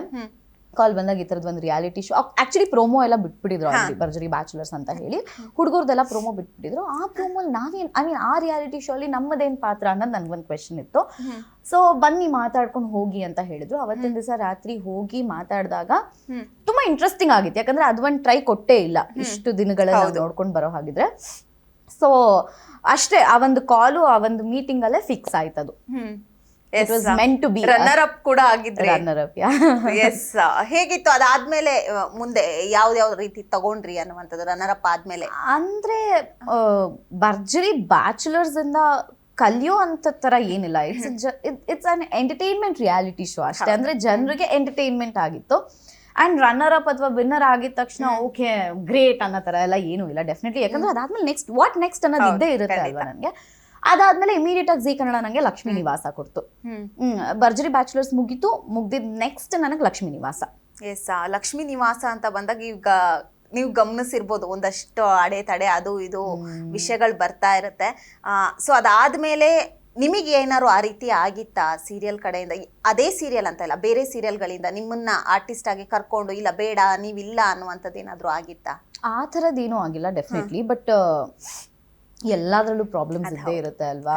ಸೊ ಒಂದು ಸೀರಿಯಲ್, ಅದು ಲಕ್ಷ್ಮೀ ನಿವಾಸ ಹ್ಯೂಜ್ ಕಾಸ್ಟ್, 45 ಜನನ ಕಾಸ್ಟ್ ಮಾಡಿರುವಂತ ಸೀರಿಯಲ್. ಪ್ರೊಡ್ಯೂಸರ್ ಧೈರ್ಯ ಮೆಚ್ಚಲೇಬೇಕಂತ ಸ್ಟಾರ್ಟಿಂಗ್ ನಾವೆಲ್ಲರೂ ಮಾತಾಡ್ಕೊಂಡಿದ್ದು. ಒಬ್ಬೊಬ್ರು ಇದ್ದಿದ್ದು ತುಂಬಾ ಗ್ರೇಟ್ ಆರ್ಟಿಸ್ಟ್ ಗಳು ಆಕ್ಚುಲಿ ಇದ್ದಿದ್ದು. ಸೊ ಅದನ್ನ 1 hour ಅಂತ ಕೊಡ್ತು ಚಾನಲ್. ಅವಾಗ ತುಂಬಾ ಚೆನ್ನಾಗಿ ನಡೀತಿದ್ದು. ಸೊ ½ hour ಅಂತ ಬಂದಾಗ ಎಲ್ರಿಗೂ ಸ್ಕ್ರೀನ್ ಸ್ಪೇಸ್ ಕಡಿಮೆ ಆಗ್ತಾ ಬಂತು. ಪ್ರಾಬ್ಲಮ್ ಡೆಫಿನೆಟ್ಲಿ ಎಲ್ಲಾ ಸೀರಿಯಲ್ ಅಲ್ಲೂ ಇದ್ದೇ ಇರುತ್ತಿಲ್ಲ ಅಂತ ಏನಿಲ್ಲ. ಸೊ ನಡ್ಕೊಂಡು ಹೋಗ್ತಾನೆ ಇದೆಯಲ್ಲ ಇವಾಗ್ಲೂ ತುಂಬಾ ಚೆನ್ನಾಗಿ. ನಾನ್ ಸದ್ಯಕ್ಕೆ 1-3 ತಿಂಗಳಿಂದ ಕಾಣಿಸ್ಕೊಂಡಿಲ್ಲ ಅಷ್ಟೇ. ಹೌದು, ಖಂಡಿತ. ನೆಗೆಟಿವ್ ರೋಲ್ಗಳಲ್ಲೇ ನೀವು ಜಾಸ್ತಿ ಕಾಣಿಸ್ಕೊತಾ ಇರೋದ್ರಿಂದ ಇವೇನು ಈ ಹಿಂದೆ ಎಲ್ಲ ಹೆಂಗಾಗ್ತೈತೆ, ನೆಗೆಟಿವ್ ರೋಲ್ಗಳಲ್ಲಿ ಕಾಣಿಸ್ಕೊಂಡ್ರೆ ಯಾವ್ದಾದ್ರು ನಾವೇ ಸುಮ್ನೆ ಒಂದ್ ಟೆಂಪಲ್ ಗಳಿಗೆ ಹೋದ್ರೆ ಅಲ್ಲೇ ಬಂದ್ ಬೈಯೋರು, ಆ ರೀತಿ ಏನಾದ್ರು ಆಗಿದ್ಯಾ ನಿಮಗೆ? ಅಂದ್ರೆ ಪಾಪ ಬೈಯಲ್ಲ ಇವಾಗ ಜನ ಪಾಪ ತುಂಬಾ ಒಳ್ಳೆಯವರು. ಯಾಕಮ್ಮ ಹಂಗ್ ಮಾಡ್ತೀಯಾ ಅಂತ ಹೇಳ್ತಾರಷ್ಟೇ. ಪಾತ್ರ ಅಲ್ವಾ, ಏನು ಮಾಡಕ್ ಆಗಲ್ಲ ಬಿಡು ಅಂತಾನು ಹೇಳ್ತಾರೆ. ಮೊನ್ನೆ ನಾನು ಅಮಲಾಪುರಮಲ್ಲಿ ಹೋದಾಗ್ಲೂ ಅಷ್ಟೇ, ನಿನ್ನ ತುಂಬಾ ಚೆನ್ನಾಗಿ ಬೈಕೋತೀವಿ, ಬಟ್ ನಿಂಗೆ ಎದುರುಗಡೆ ಬಂದಾಗ ಬೈಬೇಕಂತಾನೆ ಅನ್ನಿಸ್ತಾ ಇಲ್ಲ ನಿನ್ನ ಅಂತ ಹೇಳ್ತಾರೆ. ಅಂದ್ರೆ ಅಷ್ಟೇ, ಆ ಪಾತ್ರವಾಗಿ ನೋಡಿದ್ರೆ ಸಾಕು. ಹೊರಗಡೆ ಇವಾಗ ಜನ ಅರ್ಥ ಮಾಡ್ಕೋತಾರೆ ಅದನ್ನ ಡೆಫಿನೆಟ್ಲಿ. ಎಸ್, ಯಾವ್ದಾದ್ರು ಒಂದು ಮೆಮೊರೀಸ್ ನ ಹಂಚ್ಕೊಳ್ಳೋದಾದ್ರೆ, ಅಭಿಮಾನಿಗಳು ನಿಮ್ ಹತ್ರ ಬಂದು ಮಾತಾಡಿರುವಂತದ್ದಾಗಿರ್ಬೋದು, ನಿಮ್ಮ ಮನ್ಸಿಗೆ ನಾಟಿರುವಂತದ್ದು ಯಾವ್ದಾದ್ರು ಇದ್ರೆ ಹಂಚ್ಕೊಳ್ಳೋದು. ನನಗೆ ಒಂದೇ ಇವಾಗ್ಲೂ ನನಗೆ ನೆನ್ಸ್ಕೊಳ್ಳೋದು, ಎಲ್ಲಾ ಕಡೆ ಹೇಳೋದ್ ಒಂದೇ. ಆಕ್ಚುಲಿ ಮಂಗಳಗೌರಿ ಮದ್ವೆ ಮಾಡುವಾಗ ನಾನು ನನ್ನ ಚಿಕ್ಕಮ್ಮನೂರು ಆನೆಕಲ್ಲಿಗೆ ಹೋಗಿದ್ದೆ. ಅವಾಗ ನನ್ನ ಸೀರಿಯಲ್ ಅಲ್ಲಿ ಮದ್ವೆ ನಡೀತಾ ಇತ್ತು. ಸೊ ನನ್ನ ಸೀರಿಯಲ್ ಅಲ್ಲಿ ಬಳೆ ಶಾಸ್ತ್ರದೇನೋ ಟೆಲಿಕಾಸ್ಟ್ ಆಗ್ತಾ ಇತ್ತು. ಎದುರುಗಡೆ ಮನೇಲಿ ಸಹ ಅವತ್ತು ಬಳೆ ಶಾಸ್ತ್ರ ನಡೀತಿತ್ತು. ಕರ್ದು ನಂಗೆ ಬಳೆ ಹಾಕಿ, ನಿಂದು ಬಳೆ ಶಾಸ್ತ್ರ ನಡೀತಿದೆ ಅಲ್ವಾ, ಬಾ ನಾನು ಹಾಕ್ತೀನಿ ಅಂತ ಬಳೆ ಹಾಕಿ ಕಳ್ಸಿದ್ರು ನನ್ನನ್ನ. ಅದೊಂಥರ ಸಖತ್ ಕ್ಯೂಟ್ ಅದ ಆಕ್ಚುಲಿ. ಹೌದು, ಅದನ್ನ ಹೆಂಗ್ ತಗೊಂಡಿದ್ರಿ ಅಂತ ಕೆಲವೊಂದು ಕ್ಯೂಟ್ ಅದ ಆಕ್ಚುಲಿ. ನಾನು ನಮ್ಮಮ್ಮಂಗೆ ಹೇಳ್ತದೆ, ನೋಡಿ ಇವತ್ತು ಹಿಂಗ್ ಮಾಡಿದ್ರು ಅಂತ. ಎಸ್, ಇದೆಲ್ಲದನ್ನ ಹೊರತುಪಡಿಸಿ ಖಳನಾಯಕಿಯಾಗಿ ಕಾಣಿಸ್ಕೊಂಡಿರೋದೇ ಜಾಸ್ತಿ. ನಿಮಗೆ ಯಾವತ್ತೂ ಅನ್ಸಿರ್ಲಿಲ್ವಾ ಬೇಡ ಖಳನಾಯಕಿ ಪಾತ್ರ ಬೇಡ, ಬೇರೆ ಪಾತ್ರಕ್ಕೆ ಟ್ರೈ ಮಾಡೋಣ ಅನ್ನುವಂಥದ್ದು, ನಾಯಕಿಯಾಗಿ ಟ್ರೈ ಮಾಡೋಣ ಅನ್ನೋ? ಖಂಡಿತ ಅನ್ಸಿದೆ, ಖಂಡಿತ ಅಂದ್ರೆ ಖಂಡಿತ. ನಾನು ಅದಕ್ಕೆ ಮಂಗಳಗೌರಿ ಮದುವೆ ಆದ್ಮೇಲೆ ನಾನು ಬ್ರೇಕ್ ಕೊಟ್ಟಿದ್ದೆ ಅದಕ್ಕೆ. ಆಕ್ಚುಲಿ ನಾನು ಮತ್ತೆ ಬಂದ್ರೆ ಹೀರೋಯಿನ್ ಆಗೇ ಬರಬೇಕು ಅಂತ. ಬಟ್ ಅದು ಬ್ರೇಕೇ ಆಗ್ಬಿಡುತ್ತೆ ಅಂತ ಭಯ ಆಗಕ್ಕೆ ಶುರುವಾಗೋಯ್ತು. ಯಾಕಂದ್ರೆ ರಿಯಾಲಿಟಿ ಶೋಸ್ ಕಡೆ ಬಂದ್ಬಿಡ್ತು ನಂದು ಆಕ್ಚುಲಿ. ಸೊ ರಿಯಾಲಿಟಿ ಶೋ ಆದಮೇಲೆ ನನಗೆ ಯಾವುದು ಕಾಲ್ಸ್ ಬರ್ತಾ ಇಲ್ಲ, ಏನು ಮಾಡೋದು ಎತ್ತ ಅಂತ ಅನ್ಬೇಕಾದ್ರೆ ಮತ್ತೆ ನಂಗೆ ಲಕ್ಷ್ಮೀ ನಿವಾಸಲ್ಲಿ ನೆಗೆಟಿವ್ಗೆ ಬಂತು. ನಾನು ರೆಡಿ ಇರಲಿಲ್ಲ ಆ್ಯಕ್ಚುಲಿ ಅವತ್ತ ಪಾತ್ರ ತೊಗೊಳೋದಕ್ಕೆ. ನಾನು ತುಂಬ ಅಡಮೆಂಟ್ ಆಗಿದ್ದೆ, ಇಲ್ಲ ನಾನು ಈ ಪಾತ್ರ ಮಾಡಲ್ಲ, ನನಗೆ ನೋಡೋಣ ಇನ್ನು ವೆಯ್ಟ್ ಮಾಡ್ತೀನಿ, ಸ್ವಲ್ಪ ಗ್ಯಾಪ್ ಆದರೂ ಪರವಾಗಿಲ್ಲ ಅಂತ. ಬಟ್ ನನ್ನ ಕೆಲವೊಂದು ಫ್ರೆಂಡ್ಸ್ ಹೇಳಿದ್ದೇನೆಂದರೆ, ಗ್ಯಾಪ್ ಏನಕ್ಕೆ ಕೊಡ್ತಾ ಇದೆಯಾ, ಅವಕಾಶಗಳು ಬಂದಾಗ ಮಾಡ್ಕೊಂಡು ಹೋಗು ಅಂತ. ಸೊ ನನಗೆ ಅವಕಾಶ ಹುಡ್ಕೊಂಡ್ ಬಂದಿದೆ ಖಳನಾಯಕಿಯಾಗಿ. ಸೊ ಐ ವಿಶ್ ಒಂದ್ ದಿವಸ ನಾನು ಒಂದು ಪಾಸಿಟಿವ್ ರೋಲಲ್ಲಿ ಕಾಣಿಸ್ಕೋತೀನಿ ಅಂತ, ಗೊತ್ತಿಲ್ಲ. ಅಂದ್ರೆ ಯಾವ ರೀತಿ ಕತೆಗೆ ಕಾಯ್ತಾ ಇದ್ದೀರಾ ಅನ್ನುವಂಥದ್ದು? ನಾಯಕಿ ಪಾತ್ರ ಆದ್ರೆ ಯಾವ ರೀತಿ ಕತೆಗೆ? ತುಂಬಾ ಚಾಲೆಂಜಿಂಗ್ ಆಗಿರೋ ಪಾತ್ರ ಕಾಯ್ತಾ ಇದೀನಿ ಡೆಫಿನೆಟ್ಲಿ. ನಂಗೆ ಒಂಥರ ರಗಡ್ ಪಾತ್ರ ಸಿಕ್ಕಾಪಟ್ಟೆ ಇಷ್ಟ. ಅಥವಾ I like to play a cop role, ಒಂದು ಪೊಲೀಸ್ ಆಫೀಸರ್ ಆಗಿ ಕಾಣಿಸ್ಕೋಬೇಕಂತ ಇಷ್ಟ ಇದೆ ನನಗೆ, ಅಥವಾ ಅಡ್ವೊಕೇಟ್ ಆಗಿ ಕಾಣಿಸ್ಕೋಬೇಕಂತ ಇಷ್ಟ ಇದೆ. ಗೊತ್ತಿಲ್ಲ, ಅಟ್ಲೀಸ್ಟ್ ಯಾವ ತರ ಪಾತ್ರ ನನಗೆ ಕಾಯ್ತಿದೆ ಅಂತ ನಾನು ಕಾಯ್ತಾ ಇದ್ದೀನಿ. ಸಿನಿಮಾದಲ್ಲಿ ಕೂಡ ಆಕ್ಟ್ ಮಾಡಿದ್ರಿ, ನಾನ್ ನೋಡಿದೆ ಕುಲದಲ್ಲಿ ಕೀಳು ಯಾವುದೋ ಸಿನಿಮಾದಲ್ಲಿ ಕೂಡ ಕಾಣಿಸ್ಕೊಂಡಿದ್ರಿ, ಹಿಂದೆ ದಿಗಂತ್ ಅವರ ಸಿನಿಮಾದಲ್ಲಿ ಕೂಡ ಕಾಣಿಸ್ಕೊಂಡಿದ್ರಿ. ಸೊ ಆ ಒಂದು ಸೀರಿಯಲ್ ಓಕೆ, ಸೀರಿಯಲ್ ಎಕ್ಸ್ಪೀರಿಯನ್ಸ್ ಒಂಥರ ಇರುತ್ತೆ, ಸಿನಿಮಾ ಎಕ್ಸ್ಪೀರಿಯನ್ಸ್ ಯಾವ ರೀತಿ ಇತ್ತು? ಆಕ್ಚುಲಿ ಫಾರ್ಚುನರ್ ನಾನು ತುಂಬಾ ಇನ್ನ ಒಂದು ಕ್ಯಾರೆಕ್ಟರ್ ನಾನು ಆಕ್ಚುಲಿ ಮಾಡ್ಬೇಕಿದ್ದಿದ್ದು ಅವತ್ತು. ಆ ಲಾಂಗ್ ಕ್ಯಾರೆಕ್ಟರ್ ಇದ್ದಿದ್ದು, ಲಾಂಗ್ ಡ್ಯೂರೇಷನ್ ಆಫ್ ಕ್ಯಾರೆಕ್ಟರ್ ಇದ್ದಿದ್ದು ನನಗೆ. ಬಟ್ ನಂದು ಅವಾಗ second PU board exam. So ಅವತ್ತಿನ ದಿವಸ ಶೂಟ್ಗೆ ಹೋಗಿದ್ದೀನಿ, ಅದಾದ್ಮೇಲೆ ಸ್ಕೆಡ್ಯೂಲ್ ಬ್ರೇಕ್ ಆಗಿದೆ. ಸೊ ನಾನು ಎಕ್ಸಾಮ್ ದಿವಸನೇ ಬಂದಿದ್ದು. ಸೊ ಅದು ಒಂದೇ ಒಂದು ಕ್ಲಿಪ್ನ ಪಾಪ ಏನಕ್ಕೆ ಡಿಲೀಟ್ ಮಾಡೋದು ಅಂತ ಹಾಕಿದ್ರು ಅಷ್ಟೇ ಅವರು. ಸೊ ಅದಾದ್ಮೇಲೆ ಅದೇ ಕುಲದಲ್ಲಿ ಕೀಳು ಯಾವುದೂ ಅಷ್ಟೇ, ಯೋಗರಾಜ್ ಭಟ್ ಸರ್ ಜೊತೆ ನಿಮ್ದು ಸ್ಕ್ರೀನ್ ಶೇರ್ ಇರುತ್ತೆ ಅಂತ ಅಂದ್ಮೇಲೆ ನಾನು ಸರಿ ಆಯ್ತು ಮಾಡೋಣ ಅಂತ ಹೇಳಿ. ಗೊತ್ತಿಲ್ಲ, ಸಿನಿಮಾ ಕಡೆ ನಾನೇನು ಅಷ್ಟಿನ್ನ ಒಲ್ವು ತೋರಿಸಿಲ್ಲ ಅನ್ಸುತ್ತೆ. ಎಲ್ಲರೂ ಹೇಳ್ತಾರೆ ನೀನು ಸಿನಿಮಾ ಕಡೆ ಕಾನ್ಸಂಟ್ರೇಟ್ ಮಾಡಬೇಕು ಅಂತ. ಮಾಡ್ತೀನಿ ಫರ್ದರ್ ಡೇಸಲ್ಲಿ, ಇಲ್ಲ ಅಂತಲ್ಲ. ಆ್ಯಂಡ್ ಡೆಫಿನೆಟ್ಲಿ ಯೋಗರಾಜ್ ಸರ್ ಜೊತೆ ಆ್ಯಕ್ಟ್ ಮಾಡಿದ್ was a great experience. Though it is a very small bit ನಾನು ಬರೋದು, ತುಂಬಾ ಜನ ನನ್ನನ್ನು ಮಾತಾಡ್ತಾರೆ ಆ್ಯಕ್ಚುಲಿ ಕುಲದಲ್ಲಿ ಕೀಳು ಯಾವುದೋ ಇಂದ. ಎಸ್, ಅದೇ ಹೇಳಿದ್ರಿ ಸಿನಿಮಾ ಕಡೆ ಒಲವು ತೋರಿಸ್ಬೇಕು ಅಂತ. ಕಲಾವಿದರಿಗೆ ಯಾವ್ದಾದ್ರೆ ಏನಂತೆ, ಒಟ್ಟು ಬಣ್ಣ ಹಚ್ಚೋದು ಒಂದು ಇಂಪಾರ್ಟೆಂಟ್ ಆಗತ್ತೆ. ಎಸ್, ಸಿನಿಮಾ ಸೀರಿಯಲ್ ಎರಡೂ ಕಡೆ ಆಗಿರೋದ್ರಿಂದ ಮ್ಯಾನೇಜಬಲ್ ಯಾವ್ದು ನಿಮಗೆ ಬೆಸ್ಟ್ ಅನ್ನಿಸ್ತಾ ಇದೆ? ಸೀರಿಯಲ್ ಓಕೆನಾ, ಸಿನಿಮಾ ಓಕೆನಾ? ಹಾಗೇನು ಗೊತ್ತಿಲ್ಲ, ನಾನು ಆಕ್ಚುಲಿ ಸಿನಿಮಾ ಅದೇ ಜಾಸ್ತಿ ನಾನು ಡ್ಯೂರೇಷನ್ ವರ್ಕ್ ಮಾಡದೇ ಇರೋ ಕಾರಣ ಐ ಡೋಂಟ್ ನೋ, ನನ್ಗೆ ಅದ್ರ ಬಗ್ಗೆ ಹೇಳಕ್ಕಿಲ್ಲ. ಮಾಡಿರೋ ಸರ್ಟೈನ್ ಇದ್ರಲ್ಲಿ ನಂಗೆ ಎರಡೂ ಈಕ್ವಲ್ ಆಗೇ ಇದೆ. ಟೈಮಿಂಗ್ಸ್ ಇಲ್ಲಿ ಜಾಸ್ತಿ ಅಷ್ಟೇ ನಮ್ಮ ಸೀರಿಯಲ್ ಅಲ್ಲಿ, ಸಿನಿಮಾ ಕಡಿಮೆ ಅಷ್ಟೇ. ಬಟ್ ಗುರ್ತಿಸೋದು ಸೀರಿಯಲ್ ಇಂದಾನೆ ಅಂತಾರೆ. ಸೀರಿಯಲ್ ವರ್ಷ ಇಡೀ ನೋಡ್ತಾರೆ, ಸಿನಿಮಾ ಆದ್ರೆ ಥಿಯೇಟರ್ ಹೋಗಿ ಒಂದ್ ಸರಿ ನೋಡ್ಬಿಟ್ಟು ಸುಮ್ನೆ ಆಗ್ತಾರೆ. ಬಟ್ ನಿಮ್ಮನ್ನ ಒಂದ್ ಸರಿ ಸೀರಿಯಲ್ ಇಂದಾನೆ ಒಂದಷ್ಟು ಜನ ಗುರ್ತಿಸಿದ್ರೆ, ಸಿನಿಮಾಯಿಂದ ಅದೇ ಹೇಳ್ದಂಗೆ ಒಂದ್ ಸರಿ ಗುರ್ತಿಸ್ಬಿಟ್ಟು ಬಿಟ್ಬಿಡ್ಬೋದು. ಬಟ್ ಸೀರಿಯಲ್ ಇಂದ ಯಾವಾಗ್ಲೂ ಕೂಡ ನೆನಪಿಸ್ಕೊತಾನೆ ಇರ್ತಾರೆ. ಅದಾದ್ಮೇಲೆ ನೆಕ್ಸ್ಟ್ ನೀವು ಸೀರಿಯಲ್ ಬಿಟ್ರು ಕೂಡ ಬಂದ್ ಕೇಳ್ತಾರೆ ಜನ. ಈಗ ಮಂಗಳಗೌರಿ ಬಿಟ್ಮೇಲೆ ಬಂದ್ ಕೇಳಿದ್ರ ನಿಮ್ಮನ್ನ? ಯಾಕೆ? ಸಿಕ್ಕಾಪಟ್ಟೆ ಮಂಗಳಗೌರಿ ಎಂಥ ದೊಡ್ಡ ಪ್ರಾಜೆಕ್ಟ್ ಆಕ್ಚುಲಿ ನಾನು ಮಾಡಿದ್ದು. 5 ವರ್ಷ ಮಾಡಿದ್ದೀನಿ ಅನ್ಸುತ್ತೆ ನಾನು ಆ ಪ್ರಾಜೆಕ್ಟ್ನ. ಇವಾಗ್ಲೂ ಎಷ್ಟೊಂದ್ ಕಡೆ ಸ್ನೇಹ ಅಂತ ಮಾತಾಡಿಸ್ತಾರೆ, ಇಲ್ಲ ಅಂತಲ್ಲ. ಮಂಗಳಗೌರಿ ಮದ್ವೆ ನೆನಪಿದ್ದೇ ಇದೆ, ಯಾಕಂದ್ರೆ 3000 ಎಪಿಸೋಡ್ಸ್ ಅದಾಗಿದೆ ಆಕ್ಚುಲಿ. ಸೊ ಸೀರಿಯಲ್ ಇಂದಾನೆ ತುಂಬಾ ಜಾಸ್ತಿ ಮಾತಾಡ್ಸೋದು ಜನ. ಇದೆಲ್ಲದನ್ನ ಹೊರತುಪಡಿಸಿ ಯಶಸ್ವಿನಿ ಅವರು ಯಾವ ಊರವರು ಮೂಲತಃ? ಬೆಂಗಳೂರೇ ನಂದು. ಬೆಂಗಳೂರೇನಾ? ಓಕೆ. ವಿದ್ಯಾಭ್ಯಾಸ ಎಲ್ಲ ಬೆಂಗಳೂರೇನಾ ಅಥವಾ? ಎಲ್ಲ ಬೆಂಗಳೂರೇನಾ? ಓಕೆ. ಈಗ ಸೀರಿಯಲ್ಗಳಲ್ಲಾಗಿರ್ಬೋದು, ಸಿನಿಮಾಗಳಲ್ಲಾಗಿರ್ಬೋದು, ಈ ಬೇರೆ ಬೇರೆ ಭಾಷೆ, ಮಂಡ್ಯ ಶೈಲಿ ಭಾಷೆ ಎಲ್ಲ ಬರುತ್ತಲ್ಲ, ಅದೆಲ್ಲ ನಿಮಗೆ ಕೊಟ್ಟಾಗ ಕಷ್ಟ ಆಗ್ತಾ ಇಲ್ಲ? ನಾನು ಆ ಥರದ್ದೆಲ್ಲ ಯಾವ್ದು ಮಾತಾಡಿಲ್ಲ ಅನ್ಸುತ್ತೆ. ಮಂಗಳಗೌರಿ ಮದ್ವೆಲೂ ಅಷ್ಟೇ I was a modern city ಹುಡುಗಿ. ಅಂಡ್ ಲಕ್ಷ್ಮೀ ನಿವಾಸಲ್ಲೂ ಡೆಫಿನೆಟ್ಲಿ ಇಲ್ಲ. ಮೈನಾ ಧಾರಾವಾಹಿಯಲ್ಲೂ ಏನೂ ಇಲ್ಲ, ಆ ಥರ ಏನೂ ಇಲ್ಲ. ಹೌದಾ? ಓಕೆ. 10th ಅಲ್ಲಿ ಮೊದಲ ಸ್ಕ್ರೀನ್ ಪ್ಲೇನ ಹಾಕಿದಾಗ ಎಷ್ಟು ಭಯ ಆಯ್ತಾ ಕ್ಯಾಮ್ರಾ ಮುಂದೆ ನಿಲ್ಲಕ್ಕೆ? 10th ಅಲ್ಲಿ ಬಂದಿದ್ದು ನೀವು ಜರ್ನಿ ಸ್ಟಾರ್ಟ್ ಮಾಡಿ? After my 10th actually. ನಾನು ಅದೇ ನನಗಿನ್ನ ನೆನಪಿದೆ, ಮಧುಸೂದನ್ ಸರ್ ಶಾರ್ಟ್ ಇಟ್ಟಿದ್ದಾರೆ, ಸುಮ್ನೆ ಪಾಸಿಂಗ್ ಶಾರ್ಟ್, ಒಂದು ಪುಟಾಣಿ ಕ್ಯಾರೆಕ್ಟರ್ ಆಕ್ಚುಲಿ 3 months ಕ್ಯಾರೆಕ್ಟರ್ ಏನೋ ನಾನು ಮಾಡಿದ್ರಲ್ಲಿ. ಹಿಂಗ್ ಪಾಸ್ ಆಗ್ಬೇಕಷ್ಟೇ, ನಾನು ಹಿಂಗ್ ಪಾಸ್ ಆಗಿಲ್ಲ, ಹಿಂದೆಯಿಂದ ಪಾಸ್ ಆಗಿದ್ದು. ಕ್ಯಾಮ್ರಾ ಕಾಣಿಸ್ಕೊಂಡ್ಬಿಡ್ತೀನಿ ಅಂತ ಅಷ್ಟು ಭಯ ಪಡ್ತಿದ್ದೆ. ಬಟ್ ಒಂದೇ ರೀಸನ್ ನನ್ನನ್ನು ಅವಾಗ ತುಂಬ ಎಂಕರೇಜ್ ಮಾಡ್ತಿದ್ದಿದ್ದೆ ಅಂದರೆ, ನಾನು ತುಂಬ ಓದ್ತಿದ್ದಿದ್ರಿಂದ ನಾನು ಡೈಲಾಗ್ನ ಇಮ್ಮಿಡಿಯೇಟ್ ಆಗಿ ತೊಗೊಂಡ್ಬಿಡ್ತಿದ್ದೆ. ನಂಗೆ ಮೆಮೊರಿ ಪವರ್ ತುಂಬ ಜಾಸ್ತಿ ಆ್ಯಕ್ಚುಲಿ. ಸೊ ಇಷ್ಟುದ್ದ ಡೈಲಾಗ್ ಕೊಟ್ಟರು ತೊಗೊಂಡ್ಬಿಡ್ತಿದ್ದೆ. ಅದು ಒಂದು ರೀಸನ್ಗೆ ನೀನು ಹೇಳ್ತೀಯಾ ಅಂತ ಪಾಪ ಮಾಡಿಸೋರು ನನ್ಗೆ ಅವಾಗ. ಎಸ್, ಇದೆಲ್ಲರ ನಡುವೆ ಅವಕಾಶಗಳ ಕೊರತೆ ಇವಾಗ ಕನ್ನಡ ಇಂಡಸ್ಟ್ರಿಲ್ ಕಾಣಿಸ್ತಾ ಇದೆ ಅಂತ ಒಂದಷ್ಟು ಕೇಳಿರ್ತೀರಾ ನೀವು, ಹಾಗ ಅನ್ಸಿದೀಯಾ ನಿಮಗೆ? ನನಗೆ ನನ್ನ ವೈಯಕ್ತಿಕವಾಗಿ ನನಗೇನು ಹಾಗನ್ಸಿಲ್ಲ, ಬಟ್ ತುಂಬಾ ಜನಕ್ಕೆ ಹಾಗಿದೆ ಆಕ್ಚುಲಿ. ಹಾಗಾಗಿ ಬೇರೆ ಭಾಷೆಗಳಿಗೆ ಹೋಗಿ ಮಾಡ್ತಾರೆ. ಹಾಗ ಅನ್ಕೊಳ್ಳೋದಕ್ಕಿಂತ ನನ್ನ ಪರ್ಸನಲ್ ಒಪಿನಿಯನ್ ಏನಂದ್ರೆ, ನಾನು ಆ ಕ್ಯಾರೆಕ್ಟರ್ಗೆ ಸೂಕ್ತಳು ಅಂತ ಒಂದು ಪ್ರೊಡಕ್ಷನ್ ಟೀಮ್ಗಾದ್ರು ಡೈರೆಕ್ಷನ್ ಟೀಮ್ಗಾದ್ರು ಅನ್ಸಿದ್ರೆ ಡೆಫಿನೆಟ್ಲಿ ತಗೊಂತಾರೆ, ಇಲ್ಲ ಅಂತಲ್ಲ. ಸೊ ಇವಾಗ ಒಂದು ಸೀರಿಯಲ್ ಮಾಡ್ತೀವಿ, ಒಂದು ಪಾತ್ರನ ಮಾಡ್ತೀವಿ, ಓಕೆ ಇದಕ್ಕೆ ಯಶಸ್ವಿನಿ ಸೆಟ್ ಆಗ್ತಾಳೆ ಅಥವಾ ಸೋ ಅಂಡ್ ಸೋ ಸೆಟ್ ಆಗ್ತಾರೆ ಅಂತಂದ್ರೆ ಡೆಫಿನೆಟ್ಲಿ ಕಾಸ್ಟ್ ಮಾಡ್ತಾರೆ. ಆ್ಯಂಡ್ ಆಲ್ಸೋ ಅದೇ ಅವ್ರಿಗೆ ಒಂದು ಪರ್ಟಿಕ್ಯುಲಾರಿಟೀಸ್ ಇರುತ್ತೆ.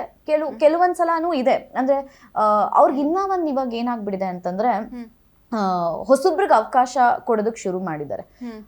ಒಂದ್ ಕಡೆ ಅದು ಒಳ್ಳೇದೆ, ಇನ್ನೊಂದ್ ಕಡೆ ಆಕ್ಟಿಂಗ್ ಬರ್ದೇ ಇದ್ರು ತಗೊಂಡು ಆಕ್ಟಿಂಗ್ ಮಾಡ್ಸೋದಿದೆಯಲ್ಲ, ಅದು ಕೆಲವೊಂದ್ಸಲ ನಿಜವಾಗ್ಲೂ ಹರ್ಟ್ ಆಗುತ್ತೆ ನಮ್ಮಂತವ್ರಿಗೆ. ಅಯ್ಯೋ ನಾವೇ ಇದೀವಲ್ವಾ, ನಮ್ಮನ್ನ ಯಾಕೆ ಹೇಳಲಿಲ್ಲ ಅಂತ ಅನ್ಸುತ್ತೆ. ಸೊ ಇದೆ ಅದೂನು. ಇನ್ನೊಂದು ಯಾವ ರೀತಿ ಬರ್ತಾ ಇದೆ ಅನ್ನುವಂಥದ್ದಂದ್ರೆ, ಕನ್ನಡ ಇಂಡಸ್ಟ್ರಿಗಿಂತ ತೆಲುಗು ತಮಿಳ್ ಇಂಡಸ್ಟ್ರಿಯಲ್ಲಿ ಚೆನ್ನಾಗಿ ಟ್ರೀಟ್ ಮಾಡ್ತಾರೆ ಅನ್ನುವಂಥದ್ದು ಬರ್ತಿದೆ. ಹೌದಾ, ನೀವು ಕಂಡಂತೆ? ಟ್ರೀಟ್ಮೆಂಟ್ ಅಂತ ಬಂದ್ರೆ ಹಾಗೆಲ್ಲ ಏನೂ ಇಲ್ಲ. It depends on how we are ಅಷ್ಟೇ. ಅಂದ್ರೆ ನಮ್ಮ ಒಂದು ಘನತೆ ಗೌರವಕ್ಕೆ ಎಲ್ಲಿ ಯಾವ ಥರ ಒಂದು ವ್ಯಾಲ್ಯೂ ಸಿಗುತ್ತೋ ಸಿಕ್ಕೇ ಸಿಗುತ್ತೆ. ನನಗೇನು ಆ ಥರ ಅನಿಸಿಲ್ಲ. ತೆಲುಗುಲಿ ಎಕ್ಸ್ಟ್ರೀಮ್ಲಿ ಗ್ರೇಟ್ ಅಥವಾ ಕನ್ನಡದಲ್ಲಿ ಎಕ್ಸ್ಟ್ರೀಮ್ಲಿ ಲೋ ಅನ್ನೋಂಗೆಲ್ಲ ಏನೂ ಇಲ್ಲ. ತುಂಬ ಚೆನ್ನಾಗೇ ನೋಡ್ಕೊತಾರೆ. ಕನ್ನಡದಲ್ಲೂ ಅಷ್ಟೇ ತುಂಬ ರೆಸ್ಪೆಕ್ಟ್ ಕೊಟ್ಟೆ ನೋಡ್ಕೊತಾರೆ. ತೆಲುಗುಲೂ ಅಷ್ಟೇ. ಅಲ್ಲಿ ಆ್ಯಕ್ಚುಲಿ ಹೇಳ್ಬೇಕಂದ್ರೆ ಇಲ್ಲಿಗಿಂತ ತೆಲುಗುಲಿ ಸಿಕ್ಕಾಪಟ್ಟೆ ಕೆಲಸ ಜಾಸ್ತಿ. ಯಾವ ಥರ ಕೆಲಸ ಮಾಡ್ತೀನಿ ಅಂದರೆ, ನಮ್ಮಮ್ಮಗೆ ಒಂದ್ಸಲ ಕೂಡ ದಿನಕ್ಕೆ ಕಾಲ್ ಮಾಡಿ ಮಾತಾಡೋಕ್ಕೆ ಆಗಲ್ಲ, ಅಷ್ಟು ಕೆಲಸ. ಯಾಕಂದರೆ ಅಲ್ಲಿ ಶೂಟಿಂಗ್ ಏನಂದರೆ first and third week or second and fourth week, ಇಲ್ಲ first to 15 to 30, which means ನೀವು ಶೂಟ್ ಮಾಡೋದೇ 15 ಡೇಸಲ್ಲಿ 10 ಡೇಸ್. 10 ಡೇಸ್ ಶೂಟ್ ಮಾಡಿದ್ರೆ ರಿಮೈನಿಂಗ್ 20 ಡೇಸ್ಗೆ ನೀವು ಬ್ಯಾಂಕಿಂಗ್ನ ಮಾಡ್ಕೋಬೇಕು. ಓಕೆ. ಸೊ ನೀವು ಅಷ್ಟನ್ನ ಅಲ್ಲಿ ತುರ್ಕಿರ್ತೀರ. ಸೊ ಕೆಲಸ ಪ್ರೆಷರ್ ಅಲ್ಲೇ ಜಾಸ್ತಿ ನಿಮ್ಗೆ. ಆಕ್ಚುಲಿ ಟ್ರೀಟ್ಮೆಂಟ್ ಅಂತಲ್ಲ ಅಂದ್ರೆ ಡೆಫಿನೆಟ್ಲಿ ಅಂದ್ರೆ ಅಲ್ಲಿರೋ ಕೆಲಸಕ್ಕೆ ಟ್ರೀಟ್ಮೆಂಟ್ ಹಂಗೆ ಬೇಕೇ ಬೇಕು. ಯಾಕಂದ್ರೆ ಅಲ್ಲಿ ನಮ್ಗೆ ಅಸಿಸ್ಟೆಂಟ್ ಇಲ್ಲ ಅಂದ್ರೆ ಕೆಲಸ ಮಾಡಕ್ ಆಗೋದೇ ಇಲ್ಲ. ಇಲ್ಲಿ ನಾವು ನಮ್ಮ ಮನೆಗಳಿಗೆ ಬರ್ತೀವಿ ವಾಪಸ್ಸು. ಸೊ ನಮ್ಗಿಲ್ಲ ಅಸಿಸ್ಟೆಂಟ್ ಅವಶ್ಯಕತೆ ಇರಲ್ಲ ಅಷ್ಟೇ, ಇನ್ನೇನಿಲ್ಲ ಡಿಫ್ರೆನ್ಸು. ಓಕೆ. ಈ ಹಿಂದೆ ಕೂಡ ನೀವು ತೆಲುಗು ಇಂಡಸ್ಟ್ರಿಯಲ್ಲಿ ಕೆಲಸ ಮಾಡಿದ್ರೆ ಮತ್ತೆ ಕನ್ನಡಕ್ಕೆ ಬಂದ್ರಿ, ಮತ್ತೆ ತೆಲುಗುಗೆ ಹೋಗಿರುವಂಥದ್ದು. ಸೊ ಒಂದಷ್ಟು ಜನಕ್ಕೆ ಹೇಗೆ ಅನ್ಸುತ್ತೆ ಅಂದ್ರೆ, ಈ ಕನ್ನಡ ಇಂಡಸ್ಟ್ರಿಯಲ್ಲಿ ಒಂದು ಸ್ವಲ್ಪ ಜನ ಕಾಣಿಸ್ಕೊಂಡಿಲ್ಲ ಅಂದ್ರೆ ಓಕೆ ಇವ್ರು ತೆಲುಗು ಇಂಡಸ್ಟ್ರಿಗೆ ಹೋಗ್ಬಿಟ್ರು, ಮತ್ತೆ ಬರಲ್ಲ ಕನ್ನಡಕ್ಕೆ ಅನ್ನುವಂಥದ್ದು. ಸೊ ಅದಕ್ಕೆ ಏನ್ ಹೇಳ್ತೀರಾ? ಅಂದ್ರೆ ಅದೇ ಡೇಟ್ಸ್ ಪ್ರಾಬ್ಲಮ್ ಅಂತಾನೆ ಎಷ್ಟೊಂದು ಜನ ತಗೊಳ್ಳಲ್ಲ. ಇವಾಗ ನನಗೂ ನಾನು ಅದನ್ನೇ ಹೇಳ್ತೀನಿ. ಎಲ್ಲರೂ ನನಗೆ ಕಾಲ್ ಮಾಡಿದಾಗ ಅಯ್ಯೋ ಯಶಸ್ವಿನಿ ಬಿಸಿ ಅಂತಾನೆ ಅನ್ಕೊಂತಾರೆ. ಇಲ್ಲ, ಬಿಸಿ ಇರಲ್ಲ. ನಾವು ಆಕ್ಚುಲಿ ಬ್ಯಾಲೆನ್ಸ್ ಮಾಡ್ತೀವಿ. ನೀವು ಅವಕಾಶ ಕೊಟ್ಟು ನೋಡಿ. ಅಂದ್ರೆ ರಿಸ್ಕ್ ತಗೊಳಕ್ ಇಷ್ಟ ಇರಲ್ಲ ಯಾವುದೇ ಒಬ್ಬ ಡೈರೆಕ್ಟರ್ಗಾದ್ರೂ ಪ್ರೊಡ್ಯೂಸರ್ಗಾದ್ರೂ. ರಿಸ್ಕೇ ಬೇಡ ಅವರು, ನಮಗೆ ಫ್ರೀಯಾಗಿ ಕೂತಿರೋರೇ ಬೇಕು ಅಂತಾರೆ. ಬಟ್ ಹೇಗೆ ನಾವು ಫ್ರೀಯಾಗಿ ಕೂತ್ಕೊಳ್ಳೋದು? ವರ್ಕಿಂಗ್ ಡೇಸೇ ಕಡಿಮೆ. ಮುಂಚೆ ಎಲ್ಲ 20 ಡೇಸ್ ಕೆಲಸ ಮಾಡ್ತಾ ಇದ್ವಿ, ಇವಾಗ 10 ಡೇಸ್ ಕೆಲಸ ಮಾಡಿದ್ರೆ ಹೆಚ್ಚು. ಗೊತ್ತಾ, ನನ್ನ ನಂತರ ನೀನು ತೆಲುಗುಲಿ ಕೆಲಸ ಮಾಡ್ಕೊಂತ ಎಷ್ಟು ದಿವಸ ಕೆಲಸ ಮಾಡ್ತೀನಿ ಗೊತ್ತಾ? ನಾನು 7 days 8 days ಅಷ್ಟೇ ನಾನು ಕೆಲಸ ಮಾಡೋದು ತೆಲುಗುಲಿ. ಮಿಕ್ಕಿದ ಅಷ್ಟು ದಿವಸ ನಾನು ಫ್ರೀನೇ ಇರ್ತೀನಿ. ಕೇಳಿದ್ರೆ ಬಿಸಿ ಅಂತ ಅನ್ಕೊಂತಾರೆ. ಹಾಗೆಲ್ಲ ಏನೂ ಇಲ್ಲ. ಕೆಲಸ ನಿಜವಾಗ್ಲೂ ಕಡಿಮೆ ಆಗ್ಬಿಟ್ಟಿದೆ ಇವಾಗ. ಆ್ಯಂಡ್ ತೆಲುಗುಲಿ ನಾನು ಇವಾಗ ಸೀರಿಯಲ್ ಮಾಡ್ತಿದ್ದೀನಿ ಅಂತ ಅನ್ಕೊಳ್ಳಿ, ಕನ್ನಡದಲ್ಲಿ ಓಲ್ಡ್ ತೆಲುಗು ಮಾಡ್ತಿದ್ದಲ್ಲೇ ಡೇಟ್ಸ್ ಪ್ರಾಬ್ಲಮ್ ಆಗುತ್ತೆ. ಯಾಕೆ ಡೇಟ್ಸ್ ಪ್ರಾಬ್ಲಮ್ ಆಗುತ್ತೆ? ನೀವು ಅದೇ ಥರ ಮೇಂಟೈನ್ ಮಾಡಿ. ನಾನು ಹೇಳೋದು, ಇವಾಗ ರ್ಯಾಂಡಮ್ ಡೇಟ್ಸ್ ನಮಗೆ ಕೊಡ್ತಾರೆ ಒಂದು ಪ್ರೊಡಕ್ಷನ್ಗಳಲ್ಲಿ. ರ್ಯಾಂಡಮ್ ಡೇಟ್ಸ್ ಕೊಟ್ಟು ಇವಾಗ ನಾಳೆ ಶೂಟ್ ಅಂದರೆ ಹಿಂದಿನ ದಿವಸ ರಾತ್ರಿ ಹೇಳ್ತಾರೆ. ಶೂಟಿಂಗೇ ಬೇಡ, ನಾನು ಎಲ್ಲೋ ಮೈಸೂರಲ್ಲಿ ಇದ್ದೀನಿ ಅನ್ಕೊಳ್ಳಿ, ಹೇಗೆ ಬಂದು ನಾನು ಶೂಟ್ ಮಾಡ್ಕೊಳ್ಳಿ? ಹೆಂಗೆ ನಾನು 24/7 ಅವೈಲೇಬಲ್ ಆಗಿರಲಿ? ಕೆಲಸ ಮಾಡೋ 5 ದಿವಸ 6 ದಿವಸಕ್ಕೆ ನಾನು ಕಂಪ್ಲೀಟ್ 25 ಡೇಸ್ನ ನಾನು ಹೆಂಗೆ ಇಡ್ಲಿ ಆ ಒಂದು ಪ್ರಾಜೆಕ್ಟ್ಗೆ? ಹೆಂಗೆ ನನ್ನ ಜೀವನ ನಡೆಯುತ್ತೆ? ಸೊ ಅದನ್ನು ಅರ್ಥ ಮಾಡ್ಕೋಬೇಕು. It is all about the production and direction team. ಎಷ್ಟು ಅಂಡರ್ಸ್ಟ್ಯಾಂಡಿಂಗ್ ಆಗಿರ್ತಾರೆ ಅಷ್ಟು ಎಲ್ಲ ಆರ್ಟಿಸ್ಟ್ಗಳು ಬೆಳೀತಾರೆ. ನಾನು ಅದನ್ನೇ ಹೇಳೋದು. ಸೊ ಬ್ಯುಸಿ ಇರಲ್ಲ ಯಾವುದೇ ಆರ್ಟಿಸ್ಟ್. ಇವಾಗ ನಾನು ತೆಲುಗುಲಿ ಕೆಲಸ ಮಾಡ್ತಾ ಇದ್ದೀನಿ, ಹಾಗಂತ ನಾನು ಕನ್ನಡದಲ್ಲಿ ಯಾಕೆ ಅವಕಾಶ ಕೊಡಲ್ಲ? ಕೊಡಿ ನೀವು. ನಾನು ಮಾಡ್ತೀನಿ, ಮ್ಯಾನೇಜ್ ಮಾಡ್ತೀನಿ. ಅಲ್ಲಿ ನಾನು ಮಾಡ್ತಿರೋದೇ 7 ಡೇಸು. ಇನ್ನು ಇಷ್ಟು ದಿವಸ ನಾನು ಫ್ರೀ ಆಗಿದ್ದೀನಲ್ಲ, ಯಾಕೆ ನಂಗೆ ಒಳ್ಳೆ ಪ್ರಾಜೆಕ್ಟ್ ಕೊಡಲ್ಲ? ಸರಿ, ಕನ್ನಡದಲ್ಲೇ ನೀವು 2 ಸೀರಿಯಲ್ ಕೊಡಿ, ನಾನು ತೆಲುಗು ಮಾಡೋದೇ ಇಲ್ಲ. ಅಥವಾ ಕನ್ನಡದಲ್ಲೇ ನಂಗೆ 10 ರಿಂದ 15 ದಿವಸ ಕೆಲಸ ಕೊಡಿ, ನಾನು ತೆಲುಗು ಮಾಡೋದೇ ಇಲ್ಲ.